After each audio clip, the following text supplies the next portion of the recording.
radio, Tube et Info. Bonjour à tous, c'est Destination Île de Ré tous les jours jusqu'à midi. Nous traversons l'île en long, en large, en travers, tant elle est fabuleuse et fascinante. Et aujourd'hui, Guillaume Barny, bonjour. Bonjour Nicolas. Destination Île de Ré va bien ? Ça va très très bien. Alors aujourd'hui, on continue avec Île de Ré Saveur. Oui, on continue effectivement. avec Île de Ré Saveur, avec le fromage et le miel. Et malheureusement, c'est le pèse-personne qui ne va pas être content d'ici à la fin de la saison. Quoique, on demandera à Paul Georgelet. Bonjour Paul. Bonjour. Ferme Bonjour. de Loie. La ferme de Loie. Que des chèvres ? Que des chèvres. 150 chèvres laitières, avec les petites pour le renouvellement, et puis quelques boucs. Mais il en faut, forcément. Voilà. Ça commence bien, je sais pas pourquoi. J'ai l'impression... Non, mais j'ai bien des boucs à quatre pattes. Hein. Oui, non, mais... Non, parce que ça y est, il est content. Non. Moi, je suis content.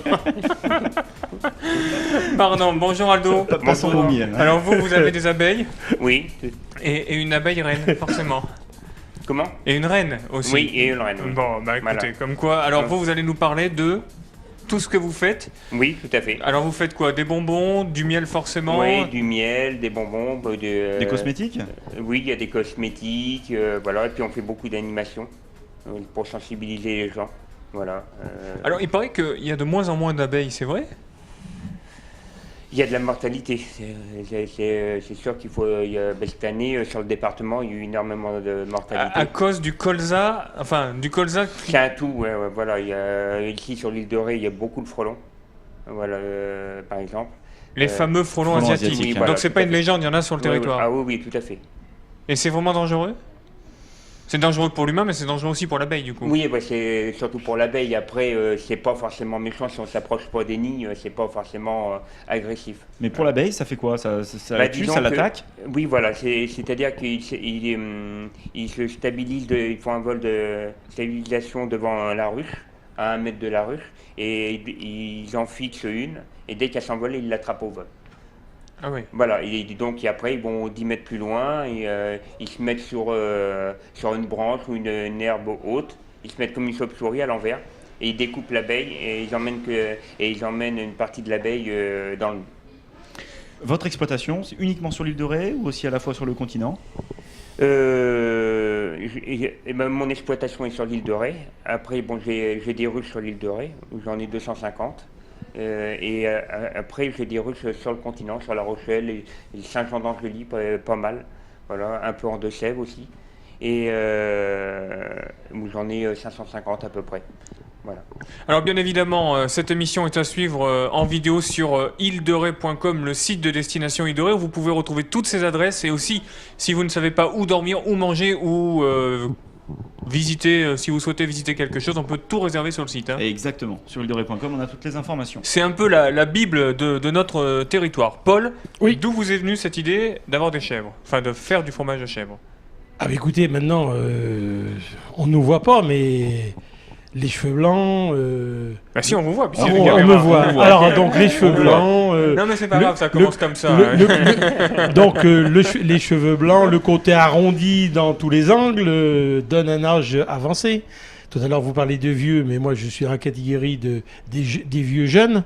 Voilà, parce qu'après, il y a plus. Non, alors, donc, mes parents, agriculteurs dans les Deux-Sèvres, voilà, étaient producteurs de lait. Donc, éleveurs produire du lait. Et à 18 ans, je reste sur la ferme et je décide, donc, il y a quelques années, de faire du fromage. Donc là, c'était la grande nouveauté. Localement. Alors voilà. Non mais et puis de là donc j'ai passé la vie entière jusqu'à 64 ans à donc travailler sur cette ferme qui ne faisant que des produits fermiers que je vends uniquement chez des crémiers fromagers dans le monde entier, France et Europe et monde. Et naturellement, j'ai eu un besoin d'un équilibre de toujours et j'ai commencé à vendre sur les marchés d'Ars et de la Couarde dans les années 1986. Donc 2 ans avant le pont. Donc j'ai connu l'île de Ré, je connais l'île de Ré depuis cette date-là, mais que faire la saison.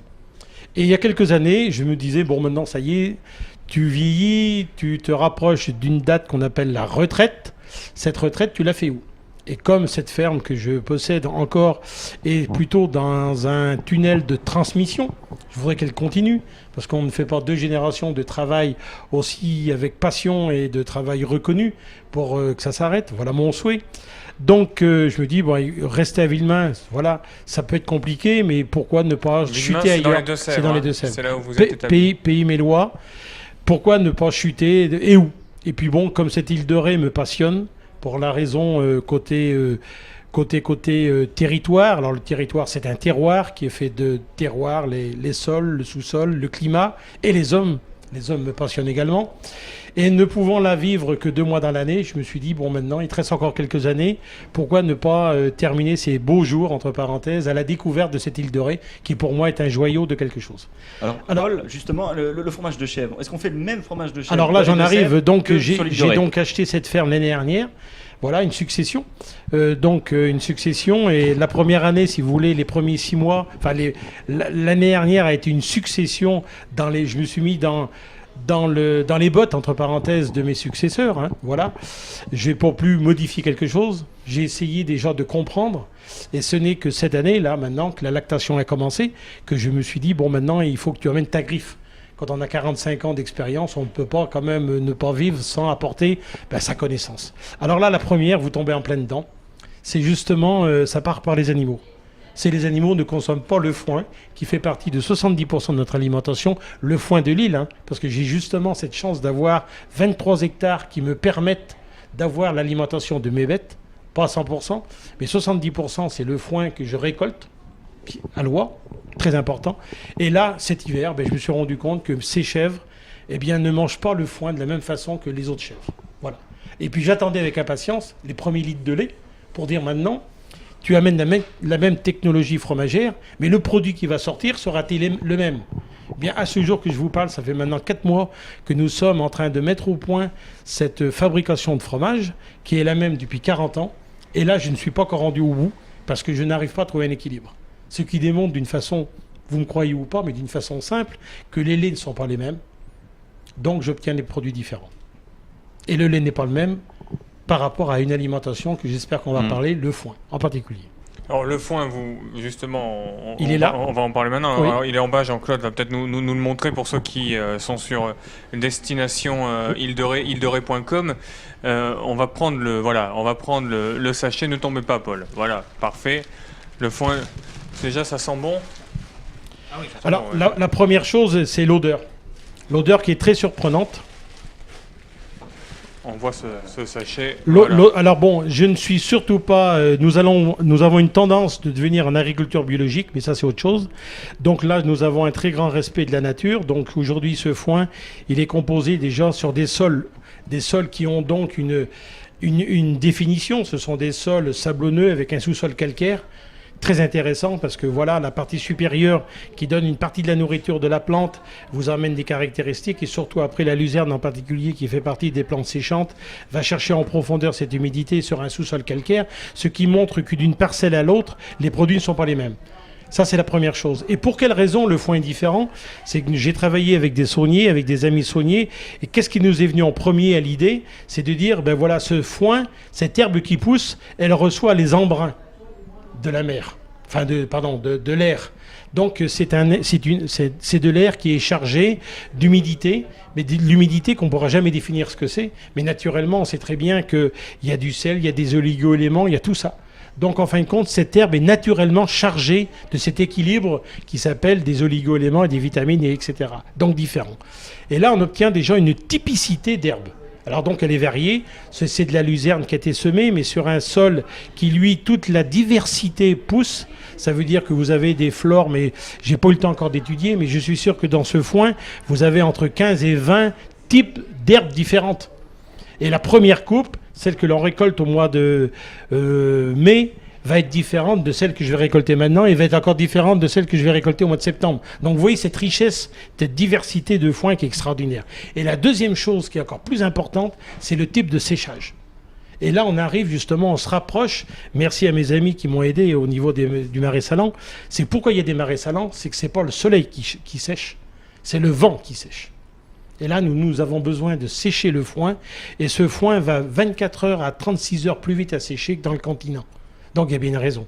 Et donc, cette association type de foin plus type de séchage vous donne naturellement un produit différent. Mais je ne peux pas en dire plus. Et là, l'animal, j'ai fait même une expérience. Ça veut dire que cet hiver, au moment que les chèvres sont taries qu'elles ne mangent que pour nourrir, elles mangent pour nourrir, c'est un besoin uniquement pour nourrir les chevreaux qu'elles vont avoir dans quelques mois.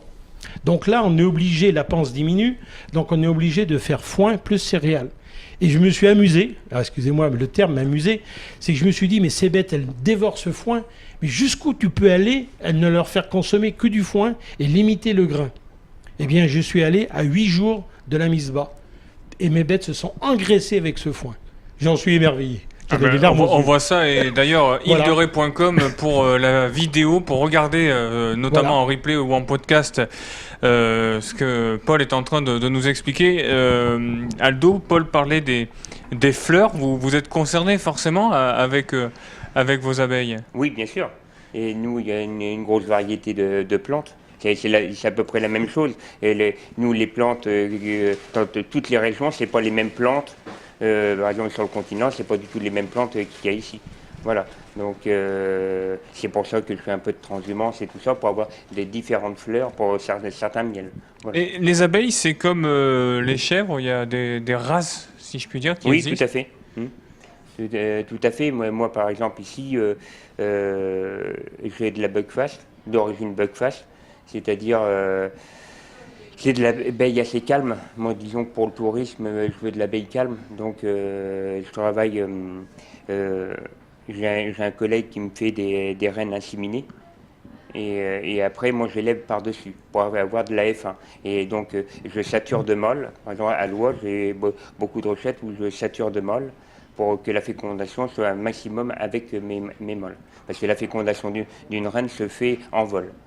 Voilà. Vous parlez d'abeilles calmes, c'est ça? Ça veut dire qu'il y a des abeilles qui peuvent être un peu plus dangereuses? Oui, c'est ce que j'allais dire. L'abeille de pays, l'abeille française, c'est de la noire. Et disons qu'elle est beaucoup plus agressive. Par exemple, quand celle que je mets par exemple en deux sèves et tout ça, qu'au milieu des bois, généralement elle est plus agressive. J'en ai, mais je la mets plus sur les terres. Mais une abeille, qu'est-ce qu'il ne faut pas faire avec elle? Disons que les abeilles dans les champs et tout ça qui butinent, vous ne risquez rien parce qu'elle est en plein travail. C'est plus quand on est sur les ruches, quand on les travaille, et elles sont plus ou moins faciles à travailler. Donc là, il faut être équipé. Oui, voilà, tout à fait. C'est une obligation aujourd'hui d'être équipé? Moi, sur l'île, je ne suis pas forcément équipé. Voilà. Disons que j'arrive à maintenant, par exemple, mes employés, quand ils travaillent, je vais les voir, je vais voir ce qu'ils sont en train de faire. Je suis capable d'y aller en t-shirt comme ça, et puis de regarder, prendre un code, voilà, et remettre dedans. S'il fait bien beau et tout ça, que les temps ne soient pas orageux, il n'y a aucun souci. Voilà. Je peux regarder comme ça. Enfin, c'est quand même risqué parce que le jour où vous vous faites piquer, vous êtes encore sensible à la piqûre? Non, on se fait piquer. De toute façon, surtout quand on récolte, on se fait piquer. Mais ça vous fait moins mal peut-être? Oui, vous êtes habitué? voilà, et puis je gonfle pas. Par exemple, c'est ce que je dis aux gens. Si on prenait de la nourriture dans votre frigo, vous ne serez pas content. Donc elle, c'est pareil. Si on prend leur miel, voilà. Tu parles d'une métaphore, effectivement. Oui, oui. voilà. Donc c'est le même principe. Voilà. Donc voilà. Et on leur prend comme leur travail, quoi. Voilà. Et vous n'êtes pas concerné par tout ça? Les chefs ne viennent pas vous piquer? Si. Non, ça marche pas, ça. Porter comme nous avons la sélection. Bon, ici, je travaille plus lentement. C'est avec des boucs, automatiquement. Nous avons aussi de la sélection au niveau de... Moi, j'ai fait un gros travail dans l'alimentation. Ça veut dire que je recherche plutôt un lait de qualité, qui a une typicité, donc on y arrivera, c'est pour le goût, la pâte, etc., sur le fromage. Donc voilà, c'est la recherche, elle est là. Restez avec nous, on se retrouve dans quelques minutes. Paul Georgelet est avec nous, Aldo François aussi. On juxtapose le miel avec le fromage. A tout de suite. Ma radio, tu veux info. C'est la seconde partie de Destination Île de Ré. Nous sommes ensemble jusqu'à midi. Merci de votre fidélité. île-de-ré.com, naradio.fr pour voir cette émission en vidéo si vous le souhaitez ou tout simplement les podcasts. Aujourd'hui, on parle de nos produits du terroir. C'est Île de Ré saveur, comme on se plaît à le dire, Guillaume. Fromage, miel, tout va bien. Question à 2 €, Nicolas, je me permets. Est-ce que d'après vous, on peut associer vos deux produits? Ah, tout à fait. Déjà au four, on met au four avec un petit peu de fleur de sel, un petit peu de miel sur un de vos fromages. Et puis voilà, avec un petit bout de pain bien grillé. Comment vous voyez tout ça? Nous sommes sur des raisonnements, mais bien créés bien avant nous.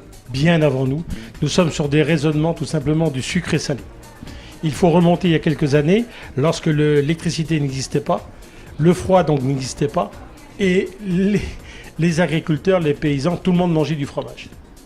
Qu'est-ce qui se passait pendant la période hivernale où là, il y avait des reports de fromage? Parce que le lait n'étant pas présent, on consommait des fromages affinés. N'ayant pas de froid, donc on se retrouvait sur des produits qui étaient typés, qui étaient forts. Donc j'entends par fort, c'est pas des produits négatifs, c'est des produits qui avaient au contraire du caractère. Et qu'est-ce qu'on faisait naturellement? Je me rappelle moi dans mon enfance, eh bien à partir du mois de novembre, octobre, novembre, décembre, janvier, quand on avait des fromages de chèvre qui avaient 2-3 mois, eh bien il y avait systématiquement sur la table des pommes, des poires, de la confiture, des noix, des noisettes et le miel. Tout ce qui était sucré. Pourquoi? Parce qu'on avait ce côté quand même qui était là, un petit peu puissance, et systématiquement la petite pointe, la pointe on dit bien, de sucré vient atténuer. Et aujourd'hui on en parle d'une autre façon, parce qu'aujourd'hui nous sommes plus dans la définition des goûts. Et c'est vrai, lorsqu'on sait harmoniser avec précision les degrés de sucre et salé, c'est du bonheur, parce que ça nous fait vivre également d'autres saveurs. Si avec ça on n'a pas faim, je peux vous dire que... Il est vraiment très difficile de faire une émission entre 11h et midi. Oui, c'est ça.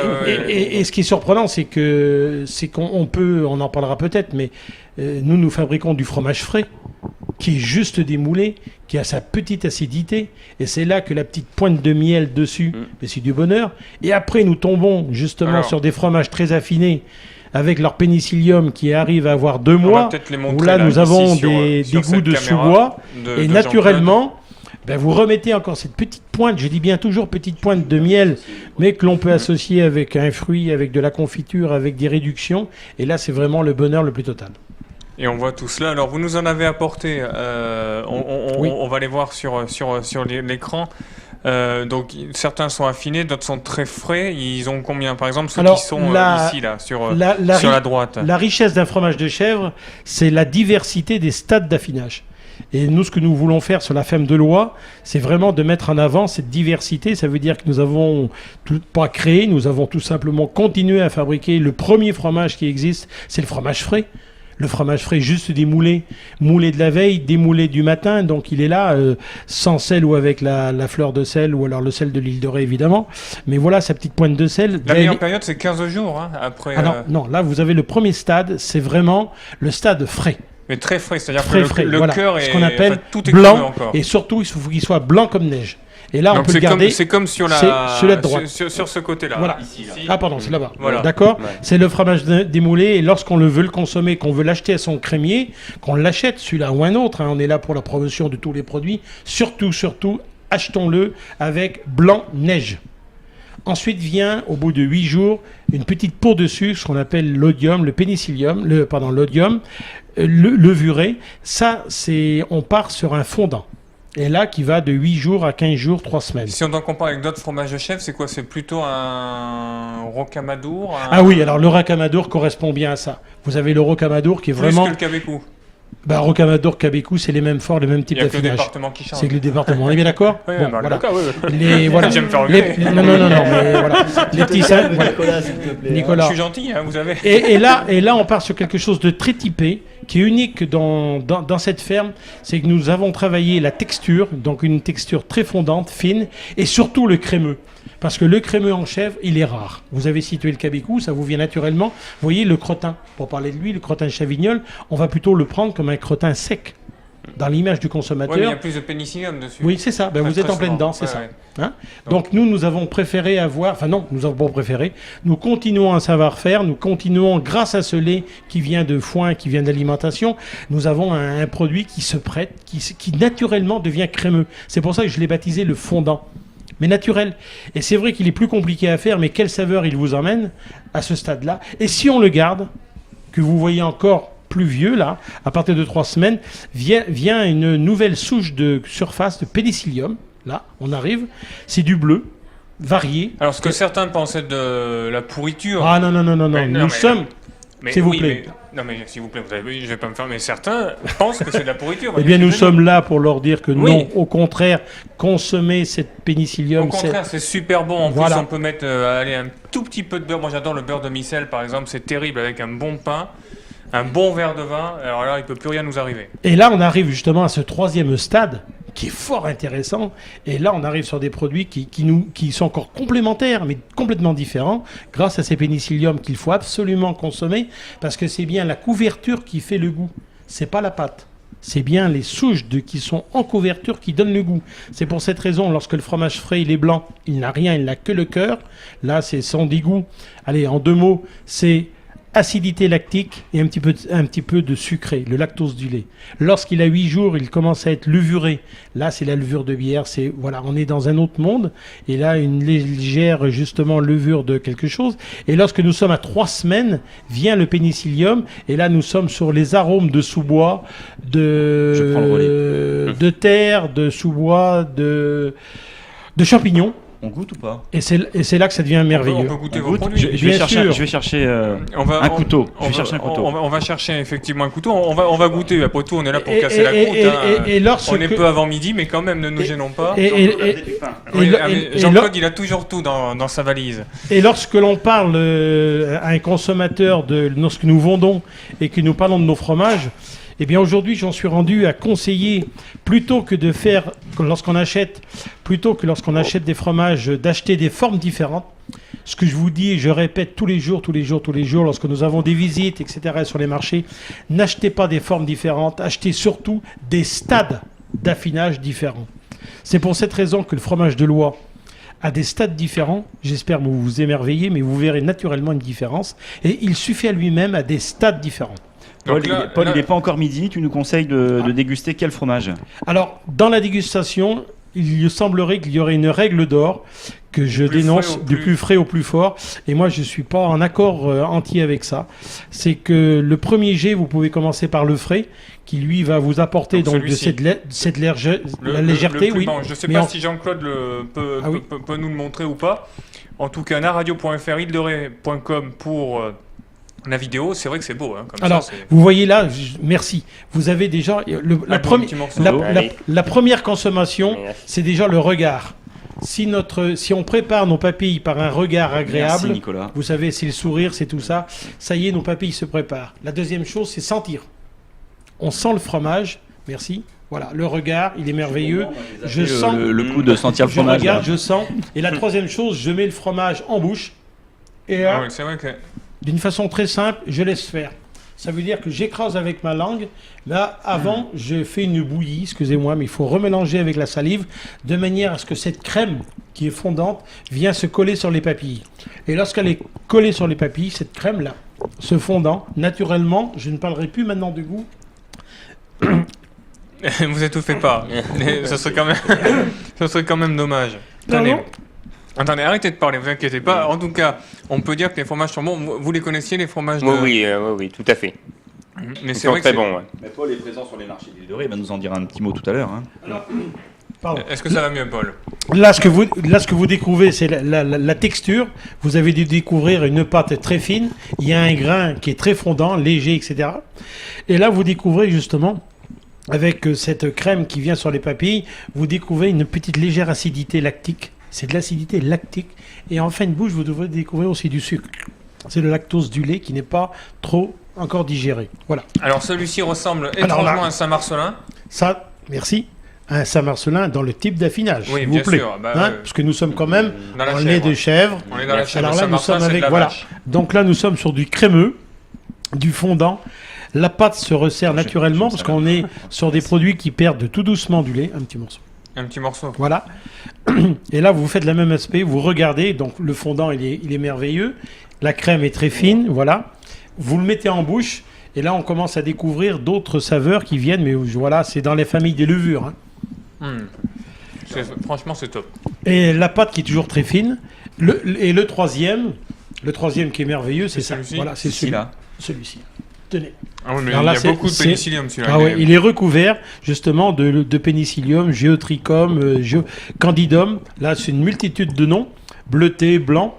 Et lorsque vous allez le couper, vous allez voir, il a encore ce côté blanc nature à l'intérieur, c'est de la neige. Et c'est ce pénicillium qu'il faut consommer qui vous emmène le goût. Et là, on est encore sur des On va le saveurs. goûter quand même, parce que c'est bien Alors beau de là, nous en parler. de nous si vous mettre le l'eau à la permettez, bouche. Ah oui, pardon. Là, il faut le couper, mais À la main, normalement. vous le coupez et faites-le déguster en petites lamelles très fines. Comme je un le coupe carpaccio, oui. À la main Oui, à la main. Comme un carpaccio. Pourquoi? Parce que nous sommes sur des fromages qui ont séché. Regardez si c'est joli. Regardez, c'est de la glace, c'est du marbre. C'est du marbre, voilà. Et là, vous allez maintenant le couper très fin comme un carpaccio, de manière à le mettre en bouche, de manière à ce que nos papilles, il faut le sucer comme un bonbon. Sucer comme un bonbon, parce qu'il est sec. Après, c'est un peu fort quand même, non? Vous allez voir, j'espère.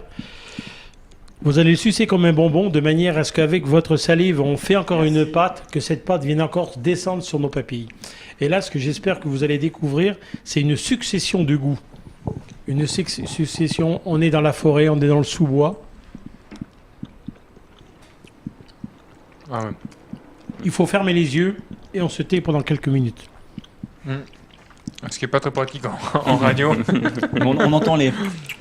Ce qui doit être hyper agréable pour ceux qui nous. Ouais, Alors, super. Si peu Excellent. qu'il y a un Bravo à misophone. Paul, ouais. c'est vraiment des super produits. Excellent. Alors, 3 mots pour caractériser le produit. Une pâte très fine, fondante, légère. Et après 2 fourchettes, là, deux axes pour le goût.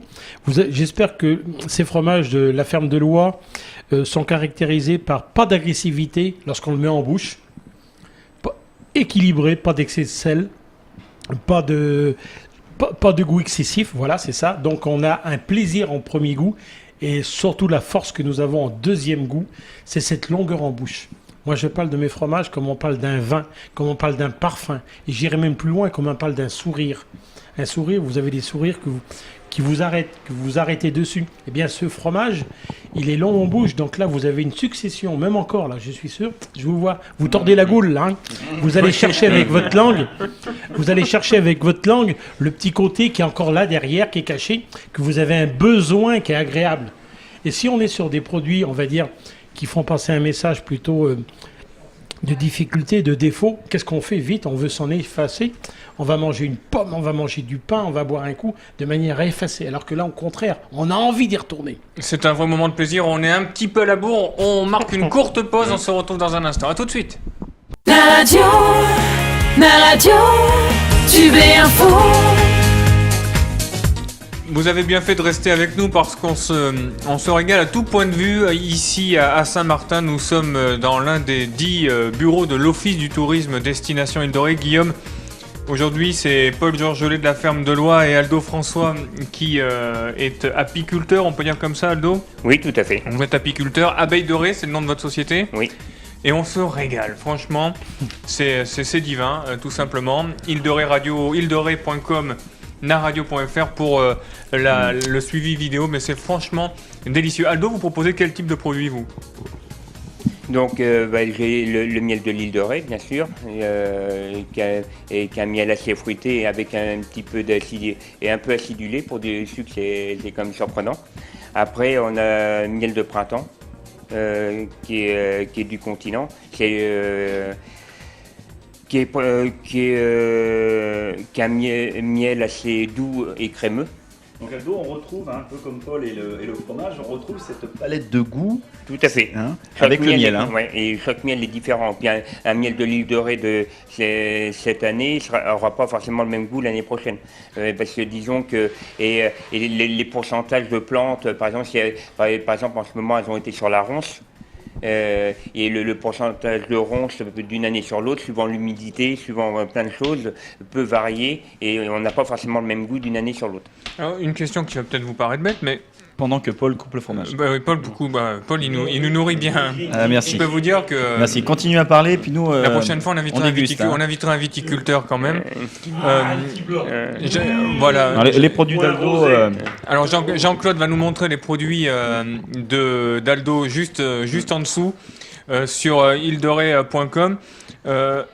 Les abeilles, ça se change quand elles travaillent plus? Oui, les abeilles, c'est pas les abeilles, c'est la reine.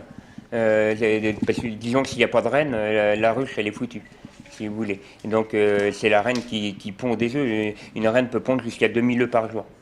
Par jour? Oui, voilà. Ah bah, dis donc. Et parce que disons que une abeille vit entre 35 et 45 jours, suivant comment elle travaille. Et après, donc, s'il n'y a pas de reine, sous combien de temps la ruche elle est foutue? C'est quoi? C'est une journée, 2 journées? Ah bah non, jusqu'à temps qu'il n'y ait plus de population. Disons que comme une abeille vit entre 35 et 45 jours, si elles n'ont pas renouvelé leur reine, oui, la colonie, au bout de 35 jours, déjà, elle aura du mal. Vous avez une particularité tous les deux, c'est qu'on peut visiter vos fermes respectives en fait. Vous pouvez nous en parler, Aldo, et puis après on donnera la parole à Paul. Oui, tout à fait. On fait des visites guidées, c'est à 16h30 généralement. Donc vous êtes à Loire, hein? Oui, à Loire, à côté de la chèvrerie. De toute façon, généralement, Ils sont pas loin. Ils sont voisins sur le plateau, Voilà, et ils sont voisins ouais. dans la vie. Voilà, tout à fait. Généralement, ils viennent chez moi d'abord et après ils vont chez lui. Voilà. Oui, malheureusement, oui. Avec Pourquoi le porte-monnaie vide. Oh non, pas du tout. Non, mais Mais Parlons on business. L'année prochaine, on renverse la vapeur. Ouais, voilà. tu vas te faire les chèvres à midi, comme ça. Voilà. c'est vrai, les temps sont durs, Paul. Ah, il n'y a pas que ça. Vous m'avez l'air malheureux, c'est pour ça que vous êtes Ouais. présent un peu partout C'est sur pour les ça que marchés. j'ai été obligé de me reconvertir sur l'île de Ré. Vous Alors, comprenez continuons avec Ouais, vous, voilà. Aldo, pour Voilà. la visite à la ferme. Donc, on fait quoi concrètement? On vient, Voilà, donc il y a une explication sur la ruche. Après, disons qu'on on explique qu'ils peuvent voir les ruches à l'extérieur. Il y a une ruche vitrée et ensuite on passe à l'extraction quand c'est la saison. Voilà. Et puis ensuite il y a dégustation et tout ça. Donc là c'est les visites guidées. Après il y a les ateliers enfants. Donc on fait des contes où la mascotte c'est Ouzible, c'est celle-ci. Et donc il y a une conteuse professionnelle qui vient et qui fait des contes dessus et qui explique. Qui explique, c'est pour les plus petits de 4 ans de 4 à 8 ans. Voilà. Ouais, c'est foutu pour nous. Ouais, voilà, tout à fait. Là, Et par exemple, là, on a eu des écoles, par exemple, c'est avant-hier, où on a eu 80 élèves qui sont venus, des petits, voilà. Comment ils réagissent les enfants avec les abeilles? Il y en a qui en ont un peu peur, et puis donc on leur explique que c'est gentil, et qu'on envoie sur une fleur, elle ne va pas nous attaquer, elle est là pour travailler, elle ne s'occupe pas de nous. Voilà, à moins qu'on la coince, voilà. On leur explique, on les sensibilise beaucoup sur l'abeille, voilà. C'est quoi votre best-seller dans les produits que vous proposez? C'est le miel classique? Il y a un miel qui est classique? Mais le miel de printemps, je le vends très très bien. Voilà, après il y a le miel de l'île de Ré forcément, mais le miel de printemps part super bien. Et vous, Paul, lequel fromage vous vendez le plus? Nous, c'est les petits, là. Tous, on les vend à 3 stades différents. Même ce que je suis très content, là, c'est lorsqu'une cliente me dit, ou un client, s'il vous plaît, je prendrai un frais, un fondant et un sec. C'est mon plus grand bonheur. Parce qu'en fin de compte, je répète encore, c'est cette diversité de stades d'affinage qui fait une richesse de goût, de sensibilité, de voyage. C'est ça. D'autant que les goûts sont totalement différents. On ne peut même pas comparer. Voilà, c'est ça. Oui, c'est Voilà. c'est Et impressionnant. là, nous sommes restés que sur du fromage, mais lorsqu'on associe justement un sucré, un pain, un vin, ce sont des voyages, mais illimités. C'est pour cette raison que nous sommes là pour conseiller, mais jamais je dirais à un consommateur, regardez, il a tel goût, tel ci, tel ça, parce que c'est contraire. C'est à nous d'aller chercher, grâce à nos papilles, d'aller chercher cette sensation qui nous fait voyager. Le terme voyager, c'est important. Paul, comme Aldo, j'imagine qu'il y a des classes qui viennent vous voir. Il y a les enfants de l'île de Ré et puis pas que, du continent aussi. Quand ils viennent à la ferme, vous avez envie qu'ils repartent avec quel message? Mais écoutez, déjà, si cet achat s'est fait sur mes dernières années, donc il y a un an, c'était justement de dire, tu as un métier qui est merveilleux, ce métier d'éleveur, d'agriculteur, vous voyez, j'en ai les larmes aux yeux, il est merveilleux, il faut en parler. Parce qu'aujourd'hui, nous sommes dans une tourmente, je m'excuse, mais ces métiers ne sont pas mis à leur juste valeur. Il y a quelque chose de merveilleux dans ces métiers. Nous sommes dans la nature, nous sommes avec des bêtes, nous sommes avec du vivant. Il y a des vérités exceptionnelles dans ces métiers-là. Et l'idée d'être sur la ferme de Loire, c'était bien justement de faire partager. Et l'année dernière, c'était mes premiers pas avec du tourisme. Parce que j'en avais déjà avant, mais c'était plutôt des écoles, mais des écoles professionnelles. Mais là, l'année dernière, j'ai eu mes premiers pas avec le tourisme. Et je dirais, quand j'ai vu ces enfants qui arrivaient, et j'essaierai de le dire sans trop... Voilà. J'ai employé un mot qui Un me peu surprend. d'émotion. Oui, c'est que j'ai vu des enfants qui ont fait leur premier pas dans le couloir. L'année dernière, il y a un mois, j'ai eu, comment ça s'appelle, les enfants, vous savez, qui sont bien avant la maternelle, là. À la crèche. À la crèche. À la crèche, Hein super, ouais. Il Il y a en avait longtemps que vous 10. n'en avez pas eu. Hein. Ah oui, il y en a 10. Deux ans. Oui, mes petits-enfants, oui. Il y en a donc inférieurs à 2 ans. Il y en avait un qui ne marchait pas. Et on s'est tous regardés, on s'est même posé la question si ses premiers pas, il les a pas fait dans le couloir. C'est joli. Et pourquoi? C'est qu'il y a une communion entre l'animal et l'enfant. Mais vraie communion. Parce qu'en fin de compte, cette petite chevrette-là, qui se trouve à la hauteur, c'est une histoire de dimension, je crois. C'est que cet animal qui est tout doux, qui a 2 mois, 3 mois, eh bien, il a quelque chose qui correspond à l'enfant. Et l'enfant, naturellement, va à lui, mais sans crainte.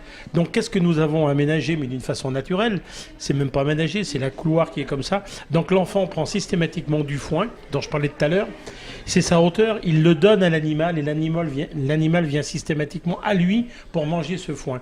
Et c'est comme Aldo, il n'y a aucun signe d'agressivité, parce qu'on est dans des logiques de message. Ça veut dire que l'homme va donner à manger à l'animal, et l'animal vient chercher sa caresse, vient chercher l'aliment. Donc là, il y a une communion la plus totale. Alors quel message?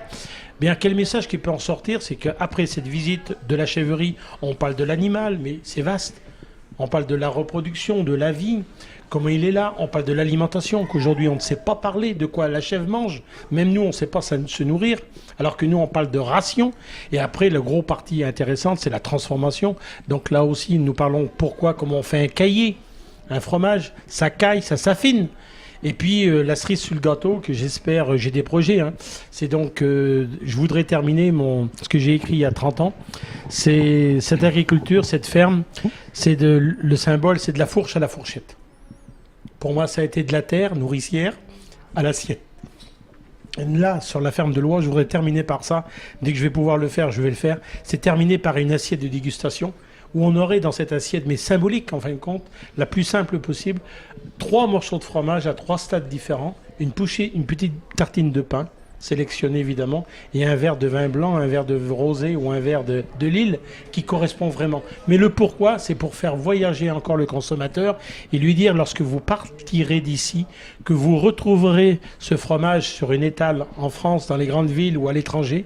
J'espère qu'à travers ce fromage, vous verrez encore la nature de l'île de Ré, vous verrez les dunes, vous verrez tous ces paysages magnifiques, le vent, vous écouterez à travers ce fromage, les embruns, le vent de la mer, vous serez encore en vacances. En tout cas, vous nous avez formidablement bien vendu l'île de Ré tous les deux. Vous avez eu des histoires à peu près similaires à celles de Paul avec des enfants. Oui, tout à fait. Ouais. Et émotionnellement, comment ça doit être compliqué. On le voit avec les larmes sur le plateau d'Aldo. Enfin, les larmes. Non, N'exagérons pas non plus, mais les sanglots, de Paul, pardon. La relève, vous commencez à y penser. Vous avez trouvé quelqu'un déjà pour reprendre votre relais? Non, aujourd'hui, je suis justement à la recherche de personnes qui correspondent à ce profil. Je pense qu'il faut aimer la nature, être passionné, savoir donner, fabriquer, donc c'est partager. Voilà les mots forts. Donner Et pas avoir peur du travail aussi. de travail, mais le travail qui n'est pas un travail. Moi, Oui, oui. voilà. C'est beaucoup d'heures par semaine? Non, c'est pas beaucoup d'heures, c'est qu'en fin de compte, c'est du lundi matin au dimanche soir, vous êtes dans le système. Et justement, j'oserais dire aujourd'hui, avec mes années de regard, c'est que j'ai rarement pris de vacances et je crois que je n'ai jamais travaillé. Ça veut dire que j'ai fait un travail qui n'a jamais été un travail, qui a été une passion, qui a été tout simplement une activité dans le bonheur. Vous allez Je faire n'ai pas pâlir eu- d'envie bon nombre. Je n'ai pas eu une seule fois d'entre nous, un matin où j'ai dit il faut aller là-bas. Et pourtant, nous avons tous des difficultés aussi. Nous avons nos mots, qui tous les matins. Mais c'est un plaisir de partir. Et c'est aussi un plaisir de faire partager. Donc la ferme de Loire aujourd'hui, ce qu'il faut trouver à mes côtés, parce qu'à 65 ans, c'est de trouver des personnes plus jeunes que moi, j'allais dire, passionné par ce métier et je suis dans une phase aujourd'hui qui est la plus belle, qui est très belle aussi, c'est la transmission. Parce que là, vous arrivez justement à un âge, vous avez rempli vos valises d'émotions, de travail, de savoir-faire et maintenant, il vous faut à vos côtés quelqu'un pour transmettre ces savoir-faire et les installer, parce que maintenant il faut les installer sur l'île de manière à ce qu'une relève arrive et que ce plaisir, ce métier soit perpétué et que le consommateur s'y retrouve et les enfants également. Merci Paul. Vous, Aldo, la relève, vous en êtes loin encore. Oui, tout à fait. Oui. Et vous avez des enfants, Oui. Ils sont avec vous à la ferme. Non, elle vient de temps en temps, mais non, pas pour l'instant. Elle est partie sur une autre voie. Bon, qu'est-ce qu'on peut vous souhaiter? Qu'il y ait plein de miel, Voilà, tout à fait. Et puis on a toujours plein de projets. Là, on a sorti un nouveau pour le 15, vers le 15 juillet. On fait une visite dans le rucher. Donc on va passer derrière toi, Paul, on passe le long de la côte et on va sur la plage, à côté de la plage du Groin, où on a un rucher et on fera la visite dans le rucher. On va ouvrir les ruches avec les gens, ils auront une tenue, voilà. Tous les lundis matins. Eh bien, ouais, Paul, vite. Donc, vite fait, nos visites sont donc, nous, justement, tous les après-midi, de 17h30 à 19h, 20h. Pourquoi? C'est que nous faisons ces visites, justement, au moment de la traite et au moment de l'alimentation des bêtes. Et ce qu'il faut voir aussi, c'est que c'est un plaisir de travailler comme Aldo sur cette île, c'est que nous voulons rendre cette île, mais vraiment ce qu'elle était au départ, c'est une île rurale. Et la beauté de cette île, c'est aussi le paysage. Et je crois qu'à quelque part, nous faisons partie des gens qui façonnent cette île par nos animaux. Et il y a encore des projets derrière. Pourquoi pas d'avoir des chèvres sur les dunes? Pourquoi pas d'avoir l'animal qui serait là en tant que débroussaillé, etc. Mais bon, voilà. À 65 ans, il faut encore continuer avec Aldo, nos jeunes. Il faut emmener cette envie d'y aller. Vous voulez faire une passation, mais on a l'impression que vous êtes parti pour 65 ans de plus. Hein. Exactement, ouais. Merci beaucoup à tous les deux. Merci Guillaume. Merci Nicolas. Est-ce que Paul nous laisse les fromages là? Ou il repart avec? Ah oui, c'est 3,50 € pièce. Oh, putain, donc vous voyez, c'est des prix d'amis en plus. Jean-Claude, c'est des prix de radio. Alors c'est des notre prix de radio. réalisateur est pété de thunes, donc il n'y a pas de souci. C'est merveilleux. Jean-Claude, merci. portefeuille. Vous savez. Lui, il paye l'ISF, pas nous. Vous savez qu'un agriculteur, sa vie pauvre, mais ça meurt riche, voyons. M'en parlez pas, mon brave monsieur. Merci de votre fidélité dans un Merci instant. à vous. Ce sont les infos. À bientôt. La radio, Tube et Info.